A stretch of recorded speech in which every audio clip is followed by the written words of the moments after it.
अब देखिए पहला क्वेश्चन, ठीक है। जगह छोड़ छोड़ के अपना लिख लीजिएगा, सॉल्यूशन हम सीधे देते जा रहे हैं। The given graph shown variation of charge versus potential difference V। Q versus V graph दिया गया है of two capacitor C1 and C2 both. Capacitors have same plate separation है, but plate area of C2 is greater than C1। इसका मतलब according to question ATQ, according to question A2 is greater than A1। Plate area क्या है, second वाले capacitor की ज्यादा है पहले वाले से, ठीक है। विच करस्पॉन्डिंग ग्राफ के बारे में बताना, कमेंट करना है कि कौन सा ग्राफ ए का होगा, नहीं ए किसको शो करेगा, बी किसको शो करेगा। तो ग्राफ हम यहाँ बना देते हैं, फिर एनालाइज कर लेते हैं चीजों को। तो ये Q वर्सेस क्या है, V है। और आपके पास दो डिफरेंट स्लोप्स के ग्राफ दिए गए हैं। जिसका ज्यादा स्लोप है वो A है, जिसका कम स्लोप है वो क्या है, B है। अब देखिए जो स्लोप ज्यादा है किसका, A का, और B से कम है, तो हम कहेंगे थीटा, अगर A कह ले और ये थीटा B कह ले, तो क्या ऑब्जर्व कर रहे हैं, फ्रॉम ऑब्जर्वेशन, फ्रॉम ऑब्जर्वेशन जो थीटा ए है वो ज्यादा है थीटा बी से। इसका मतलब tan थीटा ए ग्रेटर होगा tan थीटा बी से। इसका मतलब स्लोप क्या है, ए का स्लोप ज्यादा है और बी का स्लोप क्या है, कम है ना। अब स्लोप बताता क्या है, तो देखिए स्लोप यहाँ पे क्या बताता है उसकी बात कर ले हम लोग। तो slope that is quantity on the Y axis upon quantity on the X axis. Change in quantity generally होता है, तो हम जीरो से ले रहे हैं। जीरो से अगर मान लीजिए कि हम एक बात करते हैं, ठीक है, कि ये जीरो से V, ये पोटेंशियल डिफरेंस V चेंज हुआ, और यहाँ पे चेंज क्या है, ये Q का चेंज है। तो हम कहेंगे कि डेल्टा Q किसके बराबर हो गया, Q के बराबर हो गया, तो Q अपॉन V हो गया। और Q इक्वल्स टू CV, ये हम लोगों ने प्रूफ किया था, CV, V कट गया, इसका मतलब C हो गया। इसका मतलब जो QV ग्राफ का स्लोप है वो किसको बताएगा, कैपेसिटेंस को बताएगा, ठीक है। QV ग्राफ का स्लोप कैपेसिटेंस को बताएगा। इसका मतलब A का स्लोप ज्यादा है, इसका मतलब A का कैपेसिटेंस क्या है, ज्यादा है, ठीक है। तो CA इज ग्रेटर देन क्या हो जाएगा, CB हो जाएगा। अब हम लोग जानते हैं कैपेसिटेंस, ठीक है।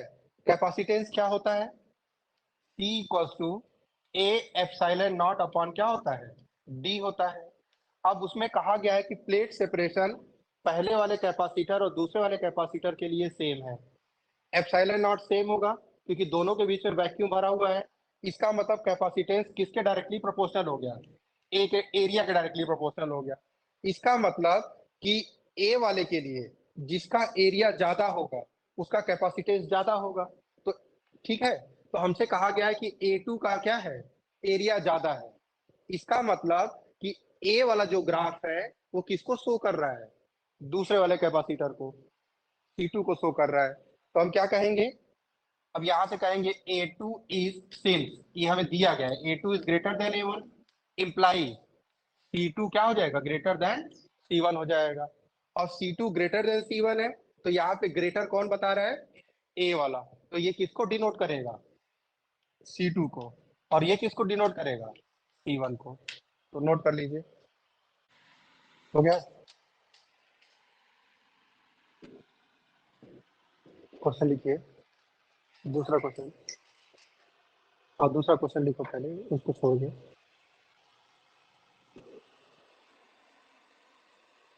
Draw the all possible combinations, उसमें नहीं दिया है, अलग से बोलना। Draw the all possible combinations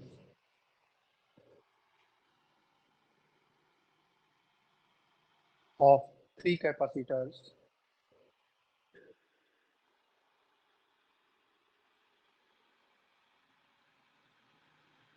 ten microfarad, draw the all possible combinations of three capacitors 10 microfarad, 20 microfarad and 30 microfarad. Three capacitors 10 microfarad, 20 microfarad and 30 microfarad. Also calculate the equivalent capacitance of each combinations. ठीक है, तो आपके पास तीन capacitor दिए गए हैं, से C1, C2, C3 है। ठीक है, अब मान लीजिए कि हम लोग क्या करेंगे, तीनों कैपेसिटर को एंड टू एंड कनेक्ट कर दिए जिसमें एक आर्म कॉमन है। ठीक है, ये सपोज C1 हो गया, C2 हो गया और ये क्या हो गया, C3 हो गया। तो ये कॉम्बिनेशन क्या कहा जाएगा, तीनों सीरीज में है। ठीक है, अब मान लीजिए कि हम इसमें दो सीरीज में रखते हैं और एक पैरेलल रखते हैं। ठीक है, लेकिन समस्या ये है कि इस टाइप के कितने कॉम्बिनेशन होंगे। अब देखिए, अगर C1 यहाँ रखेंगे, ठीक है, तो C2 C3 यहाँ रखना पड़ेगा, लेकिन ये जगह C2 भी तो ले सकता था। इसका मतलब वो दूसरा कॉम्बिनेशन होता है ना। इसका मतलब यहाँ पे C1 C2 C3 तीन प्लेस हो सकती है, बाकी दो वहां जाएंगे, तो इसके तीन कॉपी बनेंगे। इसका मतलब कि आप अगर ये ड्रॉ करते हो तो there are three possible ways. यहाँ C2 हो गया, ये C1 और C3 हो गया। इसी तरह से हमने कहा कि वहां पे क्या हो जाएगा, आपका C3 हो गया, नीचे C3 हो गया, और यहाँ पे क्या हो गया, C1 और C2 हो गया। लेकिन ऐसा भी हो सकता था कि हम लोग ये C1 होता, एक यहाँ कैपेसिटर होता, ये कैपेसिटर होता, दो पैरेलल होते और एक सीरीज में होता उसके। अब यहाँ पे C1 होगा तो C2 C3 यहाँ पे हो जाएगा, इसकी भी तीन कॉपी बन जाएगी। यहाँ पे C1 है, अगली बार C2 हो सकता है या फिर C3 हो सकता है, तो तीन कॉपी इसकी भी बन जाएगी।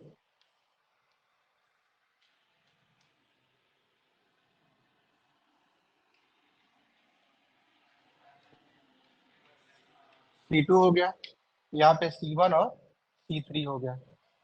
ठीक है, और लास्ट वाला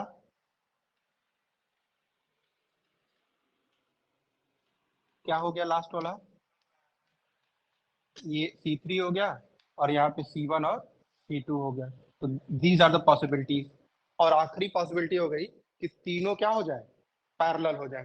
तो देर आर 8 पॉसिबिलिटीज, है ना, 8 different possible combinations are available for three different capacitors. ठीक है, तो हमने कहा कि तीनों पैरेलल हो जाए।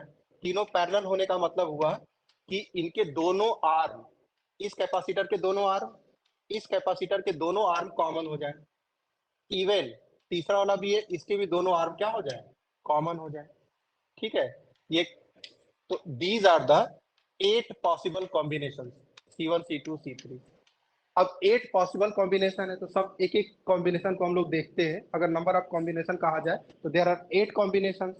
लेकिन अब इक्विवेलेंट की बात करते हैं, तो C1 क्या है, मान लीजिए 10 माइक्रोफैरेड है, और पिको फैरेड बोले थे, माइक्रो फैरेड बोले थे। ठीक, तो ये हो जाएगा आपका 20 माइक्रोफैरेड, और ये क्या है, 30 माइक्रोफैरेड है। अब अगर इसका इक्विवेलेंट की बात करें हम लोग, तो क्या हो जाएगा, 1/C equivalent, that is equal to 1/C1 plus 1/C2 और प्लस 1/C3। वैल्यू प्लेस कर दीजिए, तो क्या हो जाएगा, 1/10 प्लस 1/20 और प्लस 1/30। एलसीएम 60 आता हुआ नजर आ रहा होगा। ये हो जाएगा 6 प्लस 3 प्लस 2, तो 6 3 9 2 11, तो 60/11। सी इक्वलेंट कितना आ गया, 60/11 माइक्रोफैरेड। ठीक है, तो ये आंसर हो गया पहले कॉम्बिनेशन का, क्योंकि सीरीज कॉम्बिनेशन था। नोट करिए, पहला हो गया होगा, मिटा दें।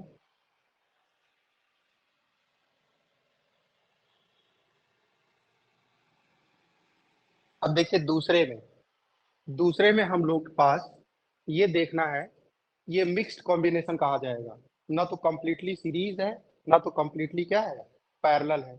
अब इसमें देखिए, ये दोनों कैपेसिटर एक आर्म कॉमन है, जो चार्ज यहाँ पे इंटर करेगा वही चार्ज इस वाले प्लेट पे होगा, वही चार्ज इस वाले निगेटिव, पॉजिटिव और नेगेटिव सेम चार्ज होगा, है ना। पोटेंशियल डिफरेंस अलग अलग होगा।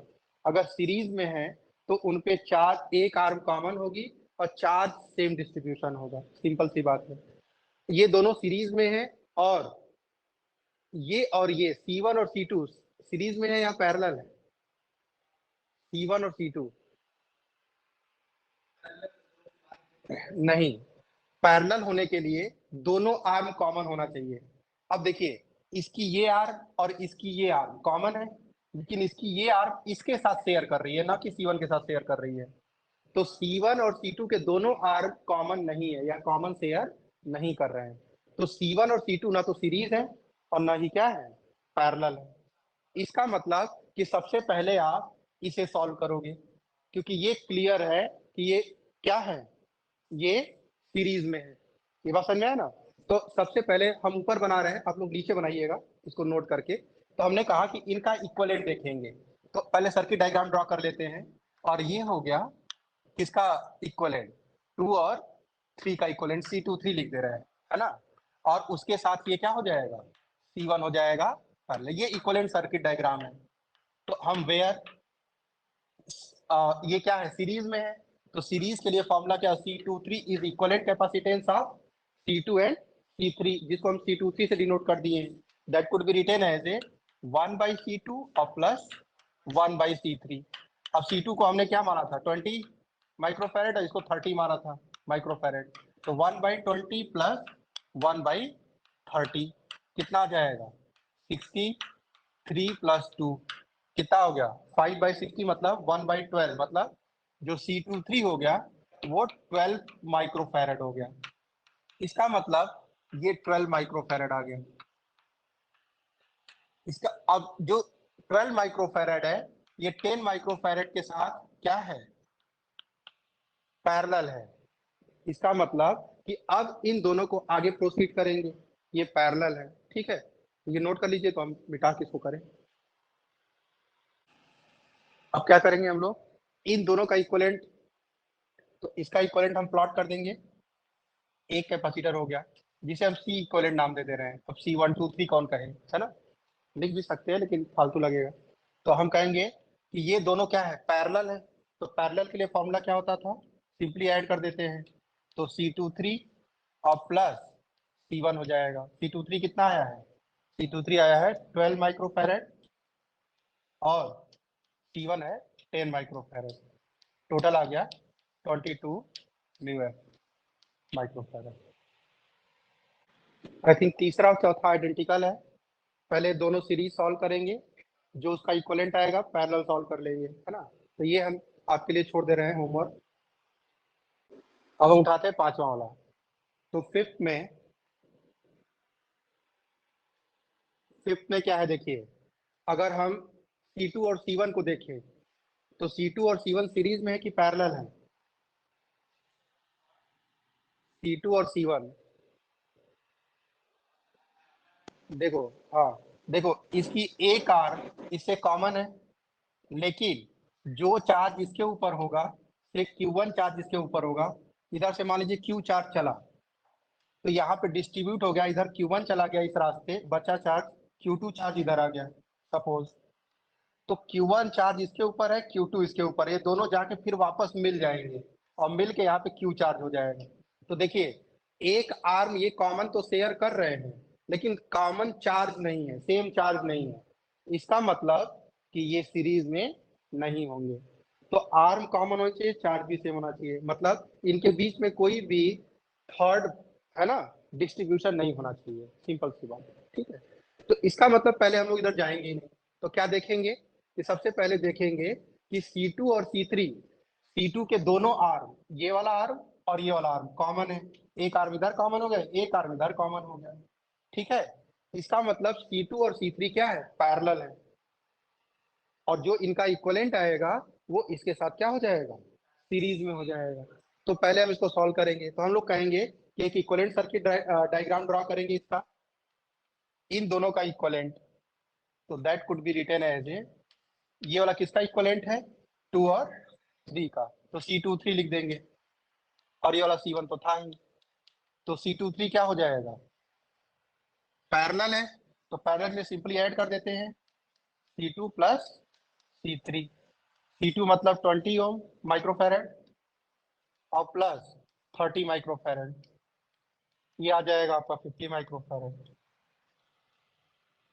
अब क्या करेंगे हम लोग, जो ये दोनों हैं वापस किस में है, सीरीज में है, तब फॉर्मूला लगा देंगे सीरीज का, क्या हो जाएगा 1/C इक्वलेंट।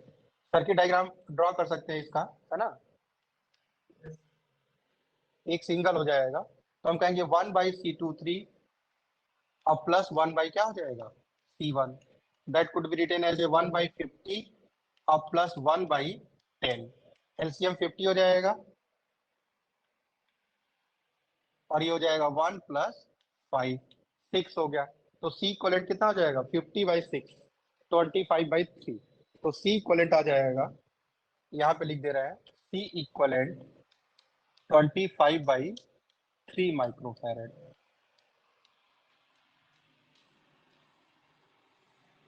नोट कर लीजिए। तो ये ध्यान रहे कि किसको पहले एग्जीक्यूट करना है, कौन सा क्लियरली पहले सीरीज या पैरेलल है, ठीक है। तो 6th और 7th कर लेंगे उसी तरह से है। अब बात 8th की हो गई, तो 8th तो सबसे सिंपल है, तीनों पैरेलल है, क्योंकि जो पहला कैपेसिटर है C1 ये दोनों आर्म शेयर कर रहा है C2 के साथ, और C2 दोनों आर्म शेयर कर रहा है C3 के साथ। इसका मतलब तीनों पैरेलल हो गए, और पैरेलल कॉम्बिनेशन है, तो C इक्वलेंट क्या लिखते हैं हम लोग, C1 plus C2 plus C3। इसका डेरिवेशन बोर्ड के लिए बहुत इंपॉर्टेंट, नहीं इसका नहीं, सीरीज वाले का है ना। खैर, तो ये कितना हो जाएगा 10 plus 20 plus 30, that comes out to be 60 microfarad, that is a maximum. तो जितने भी पॉसिबल कॉम्बिनेशंस थे, ये सबसे मैक्सिमम आउटपुट है, कैपेसिटेंस क्या है सबसे ज्यादा है, ठीक है। और जो सीरीज में था तीनों, वो सबसे लीस्ट था। तो ये ध्यान दीजिएगा, जब भी सीरीज में हम लोग ऐड करते हैं तो जो इक्वलेंट कैपेसिटेंस होता है वो लीस्ट मिलता है, या यूं कहें lesser than the least capacitance among the combination, उससे भी छोटा होता है। कॉम्बिनेशन में जितने भी कैपेसिटर है उसमें से जो सबसे छोटा है इक्वलेंट कैपेसिटेंस उससे भी छोटा आएगा सीरीज के लिए। लेकिन पैरेलल के लिए greater than the greatest capacitance, इसका मतलब कॉम्बिनेशन में जो सबसे बड़ा है उससे भी ज्यादा आंसर आएगा। ऑब्वियस है, सबसे बड़ा इसमें क्या था 30 था, तो ये आंसर क्या है 30 से भी ज्यादा है, greater than the greatest capacitance. समझ में आ गया। अब आइए इस क्वेश्चन पे, जो दूसरा क्वेश्चन सीट का है,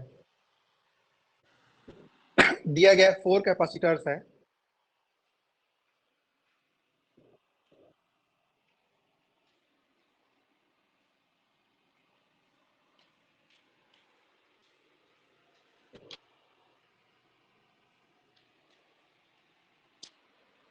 ये y है, x है, और यहाँ पे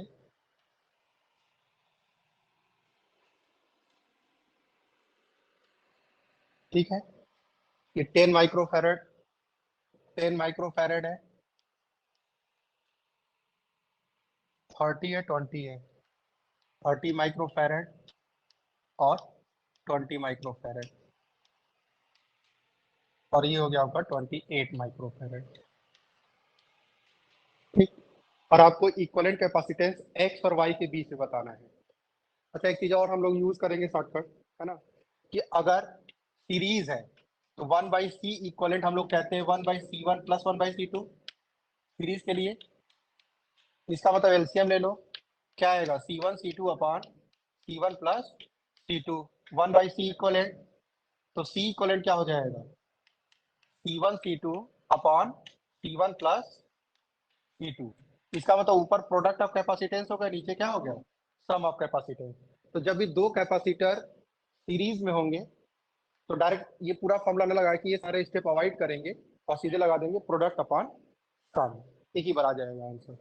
तो देखिए यहाँ पे समस्या है कि कहाँ से रिकॉग्नाइज किया जाए कौन सीरीज कौन पैरेलल है ना। तो देखिए ये 10 किसी के साथ ना तो सीरीज में है ना तो पैरेलल, इसके साथ एक आर्म तो शेयर कर रहा है लेकिन सेम चार्ज शेयर नहीं करेगा। जो चार्ज इसके ऊपर होगा, सपोज जो भी चार्ज यहाँ पे चलेगा उसका कुछ पार्ट इधर चला जाएगा, कुछ पार्ट इधर चला जाएगा। मतलब ये कैपेसिटर की प्लेट्स और इस कैपेसिटर की plates different amount of charge store करेंगी। ठीक है, इसका मतलब ये सीरीज में नहीं हो सकते। अच्छा, ये और ये पैरेलल नहीं हो सकते हैं, क्योंकि ये जो है 30 माइक्रोफैरड, ये 28 के साथ एक आर्म तो शेयर कर रहा है, लेकिन दूसरी आर्म इसके साथ ना शेयर करके 20 के साथ शेयर कर रहा है। दोनों आर्म कॉमन नहीं है, मतलब इसके साथ पैरेलल भी नहीं है। तो फिर समस्या कहाँ दिख रही है? यहाँ से सॉल्व होती हुई दिख रही है। ये दोनों क्लियर है, ये क्या है, सीरीज में है ना। तो यहाँ किसी और कहीं और नहीं सॉल्व होने वाला, तो पहले इनका हम लोग इनको सॉल्व करके एक कैपेसिटर बना लेंगे वहां पे। तो क्या लिखेंगे हम लोग? हाँ, तो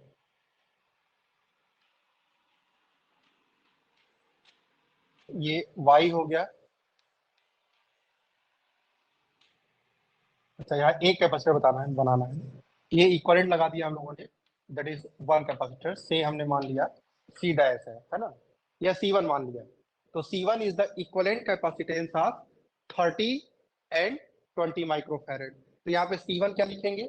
बगल में लिख देंगे C1 इक्वल्स टू, देखिए सीरीज है तो प्रोडक्ट अपॉन सम, अभी कहा हमने तो इन दोनों का प्रोडक्ट 30 इंटू 20 अपॉन 30 प्लस 20 कितना आ जाएगा? 50 आ जाएगा। कट गया, 5 6 जा 6 कितना आ गया? 12 माइक्रोफैरड। तो ये हो गया 12 माइक्रोफैरड। और ये कितना था? 28 माइक्रोफैरड। और ये तो अपना 10 माइक्रोफैरड है। अब बताइए, अब समस्या कहाँ से सॉल्व होगी, कहाँ से हम लोग सुलझाएं? तो हम लोग देखेंगे कि अभी भी ये किसी के साथ सीरीज में नहीं है, लेकिन ये दोनों क्या है, पैरेलल है। ठीक है, और पैरेलल है तो इनका कैपेसिटेंस, इक्विवेलेंट कैपेसिटेंस C2 से डिनोट कर देते हैं। तो अगला सर्किट डायग्राम हम दिखा देते हैं। ये अपना X रहा, और यहाँ पे इक्विवेलेंट कैपेसिटेंस C2 आ गया। C2 is the equivalent capacitance of C1 and 28 microfarad, है ना। ये Y हो गया पॉइंट। तो C2 क्या लिखेंगे हम लोग? वेयर C2 इक्वल्स टू, इन दोनों का सम हो जाएगा 12 और प्लस 28 कितना आ जाएगा? 40 माइक्रोफैरड। अब इन दोनों का इक्विवेलेंट कैपेसिटेंस, ये दोनों क्या आ गए, सीरीज में आ गए। तो अब सिंगल कैपेसिटर हो जाएगा, जो हमें चाहिए था। ये सी इक्विवेलेंट इसे नाम दे देंगे, तो that is the C equivalent. तो क्या हो गया, सी इक्विवेलेंट इक्वल्स टू, दोनों सीरीज में है तो प्रोडक्ट अपॉन क्या हो जाएगा, सम। तो 10 और C2 कितना आया था? 40 आया था। तो 10 इंटू 40 अपॉन 10 प्लस 40 कितना हो जाएगा? 50, 5 और 48, 8 माइक्रोफैरड आ गया। तो फाइनल आंसर क्या आ गया? 8 माइक्रोफैरड। तो इधर सर्किट डायग्राम बनाइए इक्विवेलेंट, और उधर कैलकुलेशन दिखाइए। ठीक है, या आप ये उल्टा भी कर सकते हैं, उधर सर्किट डायग्राम दिखा सकते हैं, इधर कैलकुलेशन दिखा सकते हैं। एक आर्म कॉमन होनी चाहिए और सेम चार्ज होना चाहिए प्लेट्स पे, मतलब बीच में चार्ज का डिस्ट्रीब्यूशन ना हो। तो देखिए, अच्छा क्वेश्चन है ये, विथ सम मॉडिफिकेशंस। आपको दिया गया है, ये ए है, C1 है, क्योंकि 2 माइक्रोफैरड है, सब 2 माइक्रोफैरड कहा गया है। C1 है, फिर C2 है, फिर C3 है, C4 है, और C5 है। और ये फाइनली पॉइंट बी है। वायर लगा दिया गया है C1 C2 के बीच से, और चला गया है C3 और C4 के बीच, और नाम दिया गया है S, और C1 C2 का नाम दिया गया है P। उसके बाद वायर लगा दिया गया है C2 C3 के बीच में, और ये चला गया है आपका C4 C5 के बीच में। नाम दिया गया है T और R। ठीक है, अब इस, ठीक है, इसका हमें इक्विवेलेंट सर्किट डायग्राम या इक्विवेलेंट कैपेसिटेंस बताना है। तो सबसे पहले कॉम्बिनेशन आपको जज करना पड़ेगा कि कौन सीरीज है कौन पैरेलल है, और ऐसे नजर नहीं आएगा। जो वायर कनेक्ट कर दिया गया है, तो वायर हमें ये सहूलियत देते हैं कि इनका रेजिस्टेंस जीरो होता है। प्योर, ये जो है ना, प्योर कंडक्टिंग वायर कहते हैं, और इनका रेजिस्टेंस हम जीरो मान के चलेंगे, ठीक है, प्योर कंडक्टर एक तरह से। इसका मतलब जो पी का पोटेंशियल है और वायर से कनेक्ट कर दिया गया, तो एस का पोटेंशियल क्या हो जाएगा, सेम हो जाएगा। तो पॉइंट पी और पॉइंट एस सेम होगा। अब देखिए हम बना कैसे रहे हैं, हमने ए पॉइंट लोकेट किया और यहाँ पे पी और एस साथ में लिख दिया, पी और एस साथ में लिख दिया क्योंकि सेम पोटेंशियल पे है, और आर और टी सेम पोटेंशियल पे है, तो आर और टी हमने यहाँ पे लिख दिया, आर और टी। अब बाद में क्या हो गया आपका, बी हो गया। अब हम वापस ड्रॉ करेंगे, तो देखिए जो C1 है किसके बीच में है, ए और पी के बीच में है, तो ए और बी के बीच में C1 आ गया, ये C1 हो गया। उसके बाद जो C2 है P और R के बीच में है, तो P इधर है R इधर है ना, तो P और R के बीच में है C2, तो ये हो गया आपका C2, P और R के बीच में C2 हो गया। अब देखिए C3 क्या है, C3 R और S के बीच में है, R ये रहा S इधर रहा, है ना, तो वापस ऐसे आ गए हम लोग, तो ये हो गया C3, C3 हो गया। अब C4 देखिए किसके बीच में है, S और T के बीच में है, तो S इधर रहा और T इधर रहा, तो C4 S और T के बीच में है, तो ये हो गया C4। और C5 किसके बीच में है, T और B के बीच में है, तो C5 T और B के बीच में है। अब पिक्चर क्लियर हो गई कि कौन सीरीज में है और कौन पैरेलल है। तो साफ साफ दिख रहा है कि ये तीनों क्या है, C2, C3 और C4 पैरेलल है, और C1 और इनका जो इक्विवेलेंट आएगा और C5 क्या होंगे, सीरीज में होंगे। ये बात समझ में है ना, ये ट्रिकी क्वेश्चन था। तो जब भी ये वायर से कनेक्टिविटी दे दे, तो आप ध्यान दीजिए, बस आपको इतना मॉडिफिकेशन करना है कि पॉइंट P और पॉइंट S क्योंकि वायर से डायरेक्टली कनेक्टेड है, तो इनके पोटेंशियल्स क्या हो जाएंगे, सेम हो जाएंगे, उनको एक ही जगह पे लोकेट कर देंगे, ठीक है। ये SC वर्मा जब हम लोग सॉल्व करेंगे, ठीक है, तो ये सब काम देता है, सारी चीजें छोटे छोटे ट्रिक्स। खैर, अब हम सर्किट को सॉल्व करना स्टार्ट करते हैं। तो पहले क्या सॉल्व करेंगे, इन तीनों को, ये मुसीबत, ठीक है, तो इनका इक्विवेलेंट कैपेसिटेंस हमने मान लिया, इसका इक्विवेलेंट सर्किट डायग्राम हमने ड्रॉ कर दिया नीचे, दैट इज ये इक्विवेलेंट सर्किट डायग्राम था, इसका ये इक्विवेलेंट था, और इसका हम ड्रॉ कर रहे हैं। ये ए हो गया, C1 हो गया, और यहाँ पे C डैश कह दे रहे हैं ना, C dash is the equivalent capacitance of this three parallel capacitor, और ये C5 हो गया, ये B हो गया। अब मुझे इतने से मतलब है, वेयर C डैश क्या लिखेंगे, C dash equals to C2 plus C3 plus C4, मतलब 2 प्लस 2 प्लस 2, है ना, C2 plus C3 plus C4, 2 plus 2 plus 2 मतलब 6 माइक्रोफैरड। आई थिंक ये क्लियर है। अब क्या करेंगे, ये तीनों क्या हो गए, सीरीज में हो गए, तो सीरीज के लिए फॉर्मूला लगा देंगे तीनों का। तो 1/C equivalent equals to 1/C1 plus 1/C dash और प्लस 1/C5। वैल्यू रख दीजिए, 1/C1 2 है, ये 6 आया है, और ये 1/2 है। एलसीएम क्या हो गया, 6 हो गया, 3 1 प्लस 3 कितना आ गया, 7 आ गया। तो रेसिप्रोकेट करेंगे तो C इक्वलेंट क्या आ जाए, कई बार रेसिप्रोकेट करना भूल जाते हैं लोग, ये कॉमन मिस्टेक है। 6/7 microfarad, that is the equivalent capacitance of given circuit. अब देखिए यहाँ पे कहा गया है कि इस सिस्टम को कितने वोल्ट की बैटरी से जोड़ दिया गया, 7 वोल्ट की बैटरी से जोड़ दिया गया, 7 वोल्ट, ठीक है। और क्या क्या पूछा गया है, चार्ज और एनर्जी स्टोर।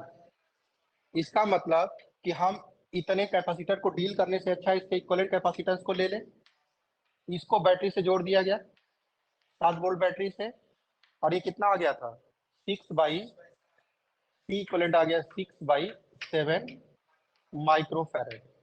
ठीक है, माइक्रो मतलब 10 की पावर कितना होता है -6, तो 10 की पावर -6 फैरेड हो जाएगा। फैरेड इज ऐसा यूनिट, और ये 7 वोल्ट है।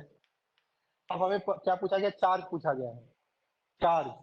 तो Q इक्वल्स टू क्या होता है, पहला पार्ट हो गया चार्ज, तो charge Q equals to C into V होता है ना। तो यहाँ पे C इक्वलेंट क्या ले लेंगे, C इक्वलेंट ले लेंगे, दैट इज 6/7 इंटू 10 की पावर -6 इंटू 7 कूलम, साथ साथ कट जाएगा, आंसर क्या आ जाएगा 6 इंटू 10 पावर -6 कूलम कह लें या 6 माइक्रो कूलम कहें, दोनों बात सेम है। ये पहला पार्ट हो गया। एनर्जी स्टोर्ड पूछा है, तो energy stored U equals to हमें क्या क्यू भी पता है ना, या हाफ CV² जो भी लगा दें, अब तो क्यू भी आ गया है, तो हाफ Q इंटू वी होता है, जो भी फॉर्मूला लगा लीजिए, है ना, हाफ CV²। तो चार्ज हमारे पास आ गया 6 इंटू 10 की पावर -6, और वोल्टेज कितना है 7 है, कितना आ जाएगा 2 3 जा 6 और 3 7 जा 21, तो 21 इंटू 10 की पावर -6 जूल हो गया, या 21 माइक्रो जूल कह लें, या 2.1 इंटू 10 की पावर कितना कहेंगे, नंबर छोटा हुआ है तो पावर बढ़ेगा, -5 हो जाएगा। तो आंसर हो गया 2.1 इंटू 10 पावर -5। नोट कर लो, ये ए है, C1 कैपेसिटर है, C2 है, C3 है, अब ये ग्राउंड कर दिया गया है। ये सिंबल होता है ग्राउंड करने का, है ना, बी पे ग्राउंड कर दिया गया है। C1 है, C2 है और C3 है। ए का पोटेंशियल दिया गया है 9 वोल्ट, यहाँ पे 90 वोल्ट, सॉरी, VA दिया गया है 90 वोल्ट। और बताना क्या है, बताना है calculate the potential difference and the energy stored in the capacitor C2 in the circuit shown figure. देखिए इसमें सब कुछ बता दे रहे हैं, चार्ज भी बता देते हैं, पोटेंशियल डिफरेंस किसी के भी एक क्रॉस पूछा जाए भी बता देंगे हम लोग, सब बातें करते हैं, है ना। कल के लिए कुछ भी पूछा जा सकता है, हो सकता है पूछ ले यहाँ पे कि C1 पे चार्ज बताइए, C2 कितना एनर्जी स्टोर किया है ये बताइए, C3 के प्लेट के बीच में फोर्स कितना लग रहा है ये बताइए, है ना, और सब पूछ लिया। ठीक है, हमारे साथ भी वो सब पूछ लेगा, लो ठीक। लेकिन अच्छा है कि उन्होंने कम पूछा है, लेकिन हम सब डील करना बता दे रहे हैं। तो देखिए कैसे सोचते हैं, पहले आपको चार्ज डिस्ट्रीब्यूशन आना चाहिए ऐसे सर्किट में, है ना। ठीक है, तो बहुत इंपॉर्टेंट है ये चीज डील करना, इस क्वेश्चन को डील करना। तो सबसे पहले charge always flow from higher potential to lower potential. ठीक है, चार्ज हमेशा क्या करेगा, हायर पोटेंशियल से लोअर पोटेंशियल फ्लो करेगा। तो ए जो है 90 वोल्ट पे है, जब ग्राउंड किया जाता है तो ग्राउंडिंग का सिंपल मतलब होता है कि इस पॉइंट का पोटेंशियल 0 है, जिस पॉइंट को ग्राउंड किया गया है VB 0 है, मतलब इस साइड में हायर पोटेंशियल है और उस साइड में लोअर पोटेंशियल है। तो चार्ज हमेशा कैसे चलेगा, फ्रॉम हायर टू लोअर। तो इसके ऊपर Q चार्ज अपीयर होगा, इसके ऊपर -Q, Q -Q, Q और -Q, ये बात हो गई। ठीक, अब देखिए लिखते कैसे हैं। दूसरी बात कि जब भी हम लोग लिखेंगे इस पॉइंट का पोटेंशियल VA है, उसके बाद हम लोग लिखेंगे इस पॉइंट का पोटेंशियल। अब देखिए हमेशा जब भी कैपेसिटर होता है, सपोज ये कैपेसिटर है और चार्ज फ्लो कर रहा है इधर से इधर, तो ये पॉजिटिव प्लेट है, ये निगेटिव प्लेट है, तो जो पोटेंशियल डिफरेंस आने वाला है V, ये Q/C आने वाला है, Q/C। लेकिन ये साइन हम पॉजिटिव लेंगे कि निगेटिव लेंगे, ये हमेशा ध्यान दीजिए कि सेकेंड प्लेट की साइन लेंगे हमेशा। जब भी चलेंगे, इधर जा रहे हैं आप इधर की तरफ, तो हमेशा सेकेंड प्लेट की साइन लेंगे। उधर से आते तब भी सेकेंड प्लेट की साइन लेते, तो प्लेट ये ही सेकेंड हो जाती, पॉजिटिव लेते हैं ना। तो अभी हम जा किधर किधर रहे हैं, इधर से इधर जा रहे हैं, देखिए यहाँ पे, तो इधर से इधर जा रहे हैं, तो हम क्या लेंगे, माइनस का Q/C C1। समझ में आ गया?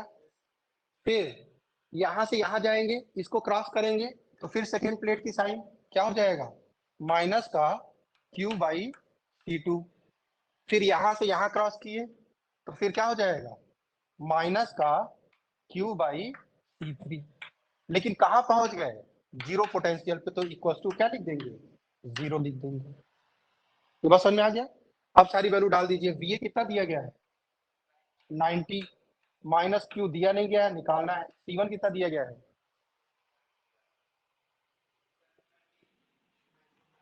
चलिए माइक्रो रहने देते हैं, चार्ज माइक्रो में ही आ जाएगा। माइनस C2 30 हो गया और C3 15 हो गया, इक्वल टू 0। अब देखिए यहाँ पे एलसीएम ले लेंगे, 60 आएगा, ठीक है। और ये सब उधर ले गए, सारे तीनों निगेटिव थे, हम उस साइड में ले गए, तो इधर ये 90 अकेला बच गया। 60 और ये आ जाएगा 3Q प्लस 2Q और प्लस 4Q। तो कितना Q हो गया, 3 2 5 और 4 9, तो 9/60Q इक्वल टू 90 हो गया। तो 9 10 जा 90 और 60 मल्टीप्लाई होगा 600 आ जाएगा। तो Q की वैल्यू आ गई 600 माइक्रो कूलम, क्योंकि माइक्रो चल रहा था, है ना। Q आ गया। हमें निकालना क्या है, C2 के अबाउट पोटेंशियल डिफरेंस निकालना है, ये बताना है ना। मान लीजिए चार्ज बताना होता किसी भी प्लेट पे, तो चार्ज तो हमारा आ गया।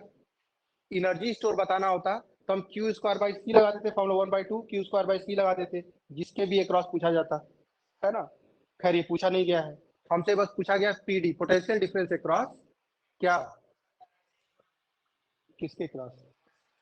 अच्छा ठीक है, तो C2 का पहले हमें क्या पूछा गया है, पोटेंशियल डिफरेंस कितना हो जाएगा Q/C का, है ना। तो potential difference across, potential difference across C2 क्या हो जाएगा, charge upon capacitance, B equal to Q/C हो जाएगा, है ना। V2 लिख दे रहा है ना, Q/C, मतलब Q कितना है 600 अपॉन C2 कितना है 30 है। तो माइक्रो माइक्रो कट जाएगा, है ना, तो बोल्ट में ही आएगा, तो ये आ जाएगा 20 आएगा ना, 20 वोल्ट आ गया। तो V2 हो गया 20 volt, that is the potential difference across the C2, है ना। अब क्या पूछा गया है, एनर्जी स्टोर्ड इन C2। तो एनर्जी स्टोर्ड कैसे निकाले, हाफ CV² लगा देते हैं, तो एनर्जी स्टोर्ड,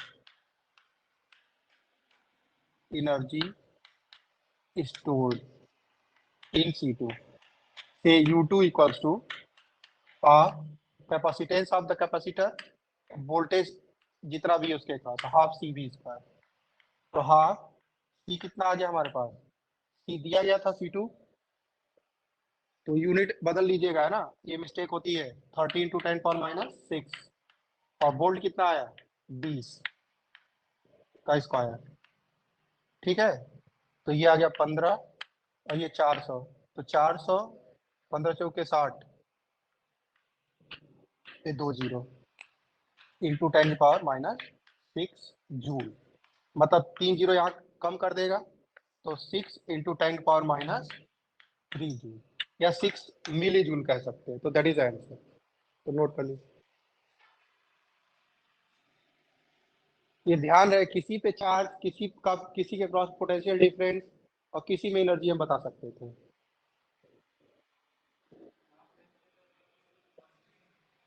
हाँ, PD पूछा गया ना, पोटेंशियल डिफरेंस। ये KVL लगा रहे हैं एक्चुअली, आगे अगले चैप्टर में पढ़ेंगे, अभी हम बता रहे हैं कैसे लगाते थे। अब देखो इस क्वेश्चन में, है ना, हम अगर इस पॉइंट का पोटेंशियल पूछते तो ये भी बताया जा सकता था, इस पॉइंट का नहीं, वो पोटेंशियल डिफरेंस है। देखो अगर हमसे कहा जाता कि इस पॉइंट का नेट पोटेंशियल बताइए, है ना, कितना होगा, तो हम कहेंगे कि यहाँ का 90 वोल्ट था, ठीक है, और माइनस क्या हो गया Q बाई सी, Q कितना था 600 था, और C कितना था, C1 कितना था 20 है, माइक्रो दोनों है, कट जाएगा। और फिर यहाँ से यहाँ आए तो माइनस सेकेंड प्लेट ले रहे हैं ना, 600 by 30, that is equals to this point, जो भी हम C नाम दे देते हैं या P नाम देते हैं, तो ये VP हो गया, P का पोटेंशियल हो गया। तो ये सॉल्व कर लेंगे, 30 और 20, तो 90 से 50 घट गया 40 वोल्ट। इसका मतलब इस पॉइंट P का जो पोटेंशियल है वो क्या हो जाएगा 40 वोल्ट हो जाएगा। एग्जैक्ट पोटेंशियल पूछ सकता है ना, तो इसमें बहुत सारे वेरिएशन कर सकते हैं क्वेश्चन पूछने के लिए। ठीक है, क्या निकालना है, find the net capacitance of the circuit. अब ध्यान दीजिए, तो यहाँ पे दिख रहा है कि क्लियरली ये दोनों क्या है सीरीज में है, और ये दोनों क्या है पैरेलल है। ठीक है, तो हमने मान लिया कि इसका इक्विवेलेंट कैपेसिटेंस कुछ मान लेते हैं, है ना, x है, मान लीजिए इसका इक्विवेलेंट कैपेसिटेंस क्या है x है। ठीक है, और इसका इक्विवेलेंट कैपेसिटेंस y मान लेते हैं हम लोग। तो वेयर x कैसे निकलेगा, x क्या है सीरीज वाला है, तो सीरीज का मतलब क्या हो जाएगा, that is product 12 into 4/12 plus 4, मतलब 12 इंटू 4/16, 4×16 और 4×12, तो 3 माइक्रोफैरड x आ गया। y निकालेंगे तो y कैसे आएगा, ये दोनों क्या है बोलो पैरेलल है, तो सीधे से ऐड कर देंगे C2 plus C1, that is 6 plus 3 9 microfarad. अब x और y क्या है सीरीज में है, तो इनका इक्विवेलेंट कैपेसिटेंस हम मान लेते हैं क्या है, C इक्विवेलेंट है, C EQ मान लेते हैं, तो C EQ सीरीज है तो product upon sum x into Y upon x plus Y, मतलब 3 इंटू 9, 9 प्लस 3 12, 3 4 जा 12, तो कितना आ गया 1 पॉइंट नहीं 4 दूना 2.25 माइक्रो है ना। ये सी इक्विवेलेंट है, पहला पार्ट हो गया हमारा। अब देखो करा है कि इफ 6 माइक्रो कूलम Q1 पे चार्ज है ना, यहाँ पे क्या है से Q1, मान लीजिए यहाँ Q1 चार्ज है 6 माइक्रो कूलम। ठीक है, तो हमें ये पता है कि C1 और C2 ये क्या है पैरेलल है, दोनों आर्म कॉमन है। और जब भी सर्किट एलिमेंट पैरेलल होते हैं, चाहे दो रेजिस्टेंस हो, दो कैपेसिटर हो, या कैपेसिटर रेजिस्टेंस हो, जो भी दो सर्किट एलिमेंट है, अगर वो पैरेलल है तो उनके पोटेंशियल डिफरेंस क्या हो जाएंगे सेम हो जाएंगे। इसका मतलब कि इसके क्रॉस अगर पोटेंशियल डिफरेंस हम V2 मान रहे हैं अगर इसके क्रॉस, और इसके क्रॉस हम V1 मान रहे हैं, तो V1 और V2 क्या होगा सेम होगा, क्योंकि दोनों के आर्म क्या है कॉमन है। दो पॉइंट में चलने के लिए हम लोग कहेंगे कि इधर से जाएं या इधर से जाएं, है ना। ठीक है, पोटेंशियल डिफरेंस सेम रहेगा दो पॉइंट के बीच में, क्योंकि पाथ इंडिपेंडेंट होता है वर्क डन। तो अगर V1 लिखे हम लोग V1, तो V1 क्या होता है Q बाई सी, तो Q बाई सी या Q1 बाई क्या हो जाएगा C1। और अगर V2 लिखें तो क्या हो जाएगा Q2 by C2, but they are parallel, है ना। तो क्या लिखेंगे C1 and C2 are parallel. अगर ये पैरेलल है तो V1 किसके इक्वल हो जाएगा V2 के इक्वल हो जाएगा। इसका मतलब कि Q1 बाई C1 किसके इक्वल हो जाएगा Q2 बाई C2 के। देखिए क्या पता है आपको, Q1 C1 C2 पता है, Q2 नहीं पता है, तो Q2 कितना आ जाएगा Q2 आ जाएगा C2 upon C1 into Q1। अब वैल्यू डाल दीजिए, कितना हो जाएगा C2 आपका है 6, अपॉन 3 माइक्रो माइक्रो कट जाएगा, यूनिट का मतलब नहीं रहा, और Q1 6 माइक्रो कूलम अब रहेगा। तो ये 3 2 जा कितना आ गया 12 माइक्रो कूलम। ये किसके ऊपर चार्ज है, ये चार्ज है आपका T2 पे, है ना।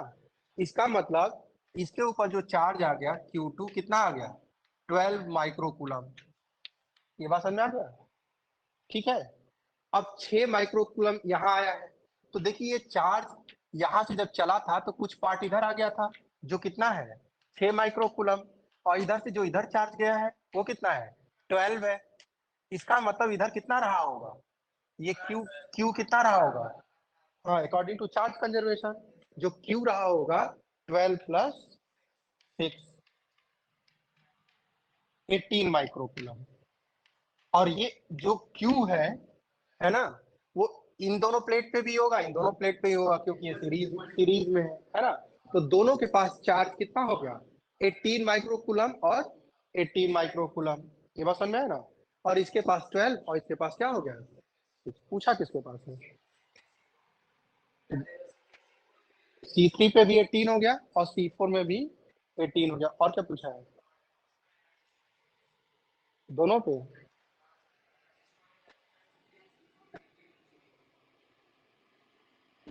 ठीक, तो एनर्जी स्टोर इसमें अलग बता देते हैं, इसमें अलग बताते हैं, ऐसा है ना कह रहा है। तो एनर्जी का फॉर्मूला लगा देंगे, चार्ज पता है हमें, कैपेसिटेंस पता है, half Q square by C, है ना। तो एनर्जी स्टोर्ड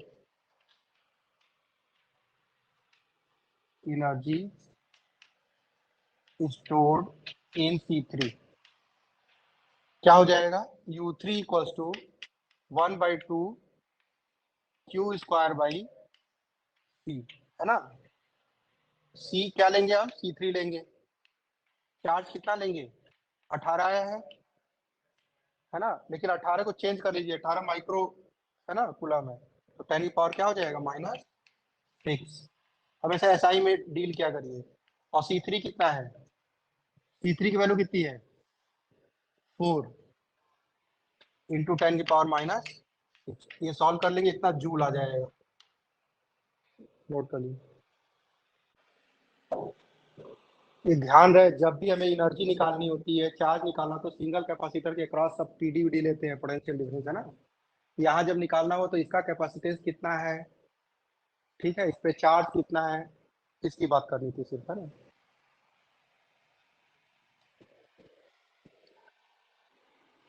बैटरी ने कितना चार्ज भेजा, अगर पूछा बैटरी ने कितना चार्ज भेजा, हाँ 18 यहाँ भेजा, ये 18 डिस्ट्रीब्यूट होकर उधर चला गया, फिर जुड़ के फिर 18 आ गया बैटरी में। तो चार्ज नहीं नुकसान हुआ, चार्ज की एनर्जी नुकसान हुई। जैसे हम लोग सुबह खा पी के निकलते हैं तो एनर्जेटिक रहते हैं, घर पहुंचते हैं तो उतने पूरे के पूरे पहुंचते हैं ना, तो भी हाथ से गायब हो जाता है, एनर्जी कम हो जाती है ना। तो सारे यहाँ से चार्ज चलते हैं, इलेक्ट्रॉन चलते हैं, लेकिन उनकी एनर्जी क्या हो जाती है, हाँ, ठीक है। और कुछ पूछा है, खत्म ना।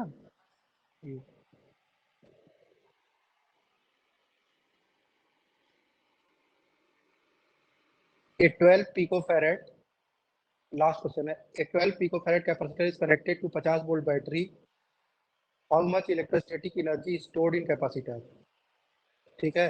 Another capacitor 6 connected in series. तो पहले तो पहला वाला पार्ट कर लो, है ना, सर्किट बना लो। एक ही तो कैपेसिटर है, बैटरी है।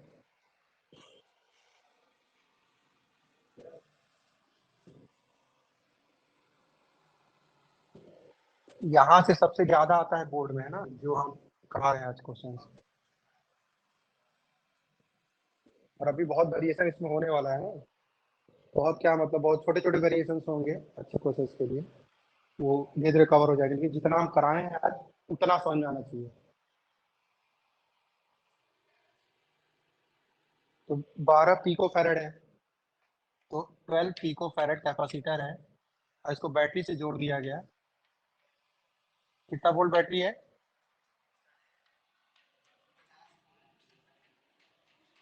50 वोल्ट है। अब देखिए तो ये इसका मतलब कि ये बैटरी और कैपेसिटर पैरेलल हो गए, तो इनका पीडी सेम हो जाएगा, पोटेंशियल डिफरेंस। यहाँ 50 वोल्ट है तो यहाँ 50 वोल्ट हो जाएगा। तो हमने कहा कि इस कैपेसिटर के क्रॉस हमें पीडी पता है, सी पता है, तो हमारे पास एनर्जी स्टोर के 3 फॉर्मूले होते थे। एक तो जो हमने डिराइव किया था डायरेक्टली क्यू स्क्वायर बाई सी, ये नहीं लगाने वाले हैं क्योंकि क्यू नहीं पता है। हाफ क्यू इंटू वी, ये भी नहीं लगाने वाले हैं क्योंकि क्यू नहीं पता है। लेकिन हाफ सी वी स्क्वायर लगा देंगे हम, क्योंकि अपने को सब पता है, भगवान का दिया सब है इसमें, सी वी और वी वी। तो लास्ट वाला चूज करेंगे ना, तो क्या लगा देंगे, तो energy stored in capacitor pico farad है, तो ध्यान दीजिएगा 10⁻⁻12 होता है। हाँ, पिको 10⁻12 होता है, फैरेड हो जाएगा, है ना, ये एसआई यूनिट में है ही है। तो half C V square, formula जरूर लिखा करिए, आधा नंबर रहता है, कई बार 1 नंबर रहता है, तो फॉर्मूला जरूर लिखा करिए। सी हो गया 12 इंटू 10⁻12 वी स्क्वायर है, इसका स्क्वायर ही नहीं, वी स्क्वायर का मतलब 50 का स्क्वायर, 2 6 जा, ये कितना हो जाएगा, 25 पे 2 जीरो, 25 छका 150, पे 2 जीरो, गलत थोड़ी ना, 1.5 इंटू 10 कितना लिख दें, -9, है ना, और ये जूल हो जाए क्योंकि सब कुछ ऐसा ही में दे दिया हमने, तो 1.5 10⁻⁹, तो नोट कर लीजिए। अब सेकेंड पार्ट इसका कहा गया कि इसी के साथ एक और कैपेसिटर डाल दिया गया 6 माइक्रोफैरड का, अरे पिको फैरड का, सीरीज में। क्वेश्चन है ना, और देखो तुम लोग ना जज्बात बदल गए क्या कहना। अब क्या करेंगे, पहले पहले इक्विवेलेंट को डील करेंगे, है ना, तो उसका इक्विवेलेंट ले आएंगे पहले। तो 6 और 12 सीरीज में कि पैरेलल है, हाँ, तो इनका सीरीज। इक्विवेलेंट कैपेसिटी, इनका इक्विवेलेंट सर्किट डायग्राम ड्रॉ कर लेंगे। और सपोज ये क्या है, सी नाम दिया है, सी डैश दे देते हैं, या सी क्यू दे देते हैं, इक्विवेलेंट मोस्ट वर्सेटाइल सिंबल, और ये 50 है। तो सी इक्विवेलेंट क्या हो जाएगा, C1 C2 4 आएगा। मतलब 12, हाँ 12 प्लस 6 18, 6 3 18, 3 चौके 12, 4 पिको फैरेड है, ध्यान में। तो अब हमें चार्ज बताना है, तो Q इक्वल टू क्या होता है, Q equal to C V होता है। ध्यान रहे कि जो भी रखेंगे सब एसआई में रखेंगे, गीता पे, है ना, हाथ रखे हुए सारे न्यूमेरिकल करते हैं, कि जो भी रखेंगे एसआई में रखेंगे, ठीक है, एसआई के सिवा कुछ नहीं रखेंगे तो सी इक्वलेंट, है ना, सी इक्वलेंट पिको है, तो क्या करें, 4 इंटू 10⁻⁻12, और वोल्टेज 50 है, तो 50 चौके 200, तो 2 इंटू 10⁻10 हो गया, इतना कूलम हो गया। ये पहला पार्ट हो गया। दूसरा क्या पूछा था, एनर्जी, अच्छा पीडी पूछा है, ठीक है, अलग अलग मान लो इसके क्रॉस V1 हो जाएगा, है ना, और इसके क्रॉस क्या हो जाएगा, V2 हो जाएगा। तो एक बात तो तय है कि V1 प्लस V2 50 होना चाहिए, है ना, तो उससे हमारा प्रॉब्लम तो सॉल्व हो नहीं रहा है। तो V1 कैसे निकलेगा, potential difference Q by C1, है ना, C1, समझ रहे हो। तो चार्ज दोनों पे तो यही रहेगा, सीरीज में है, चार्ज यही लेंगे, लेकिन C1 बदलेगा, C बदलेगा, तो 2 इंटू 10⁻10 अपॉन C1, फिर ऐसा ही रखना, 6 इंटू 10⁻12, कितना आता हुआ दिख रहा है 3, और ये ऊपर जाके 100 हो जाएगा, 100/3, है ना, 100/3 वोल्ट। ऐसे V2 निकाल लेंगे, दो तरीका है, एक 50 में से घटा दें इसको, या फिर Q/C2, है ना, जो भी कर लो, दोनों से सेम आंसर आएगा, बस कोई फ्लक्चुएशन नहीं है।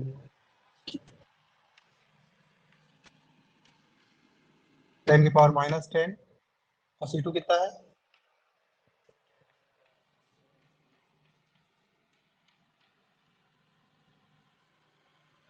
1/6, 100/6 मतलब 50/3, तो ये आ गया 50/3 वोल्ट। अब देखो ये 50/3 है और ये 100/3 है, तो कुल 150/3 हो गया, मतलब 50 हो गया ना टोटल। V1 + V2 50 वेरीफाई भी हो रहा है।